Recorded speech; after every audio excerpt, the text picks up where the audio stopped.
Alors, ça va aller comme toujours en rectification, en distillation. La notion de taux de reflux total, ou le R infini. Alors, le taux de reflux, en réalité, c'est le rapport volumique entre le liquide réinjecté dans la colonne, le liquide recyclé, qui est le reflux, et le liquide soutiré, qui est le distillat. Donc, le R, c'est le L sur D. Alors, on peut définir trois types. Donc, on a le taux de reflux min, le R min, le taux de reflux total, le R infini, et entre les deux, on a ce qu'on appelle le taux de reflux opératoire, ou le R optimum. Alors, par rapport au taux de reflux total, ou le R infini, donc ça veut dire toute la quantité de liquide qui a été condensée et recyclée. Donc, ça veut dire il n'y a rien qui est soutiré, donc le D est égal à 0. Alors, l'objectif, c'est quoi? C'est d'atteindre la séparation maximale possible. Donc, on recycle la totalité pour avoir un maximum de séparation. Ça correspond en parallèle au nombre d'étages théoriques minimales. Donc, le R infini correspond automatiquement au nombre d'étages minimaux.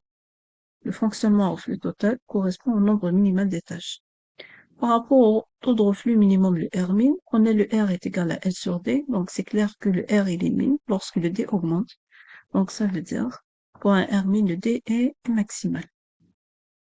Le R min dépend fortement de l'état de l'alimentation. Entre les deux, on définit le R optimum, le R opératoire. Donc le R optimum, c'est sûr qu'il est supérieur au R min, il est inférieur à R infini, ou le R total, donc il est entre les deux. Le taux de reflux infini, donc l'utilisation, elle est principalement utilisée pour démarrer ou pour faire fonctionner ou la mise en marche de la colonne. Graphiquement, qu'est-ce que ça veut dire? Lorsqu'on travaille à taux de reflux total, ça veut dire que les deux droites opératoires d'enrichissement et d'épuisement se confondent avec la diagonale. Donc, Y égale à X sur le diagramme de Macavity. Ça veut dire que lorsque je cherche, on a le R infini correspond au nombre d'étages min. Donc, pour chercher le nombre d'étages minimal, donc on est en reflux total, donc c'est la marche d'escalier entre la bissectrice et la courbe d'équilibre. On a une application ici, soit un mélange de chlorophone et de benzène, de composition molaire 65-35, dont les données d'équilibre sont les suivantes.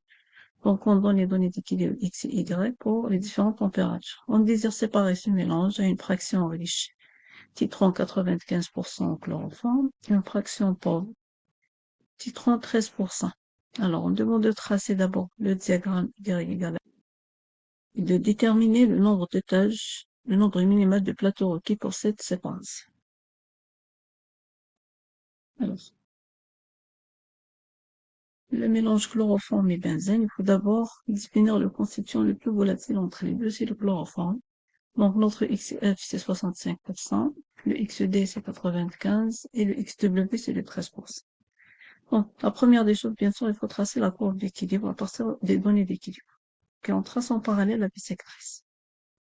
La deuxième étape, donc, pour chercher le nombre minimal de plateaux théoriques, on a la droite d'enrichissement et la droite d'épuisement, c'est la bissectrice. Donc, il faut positionner d'abord notre XD. On a déjà le taux de reflux total, ça veut dire que ça correspond au nombre minimal d'étages. Donc, ici, on demande le nombre minimal de plateaux, ça veut dire on est en reflux total.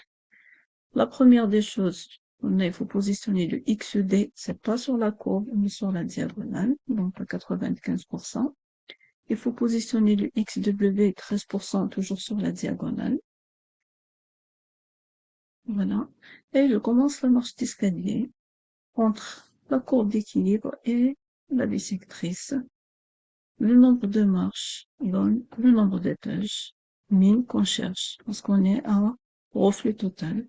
Je commence en numérotation à partir de notre condenseur, donc c'est le premier, deuxième, troisième, quatrième, cinquième, sixième, septième, huitième.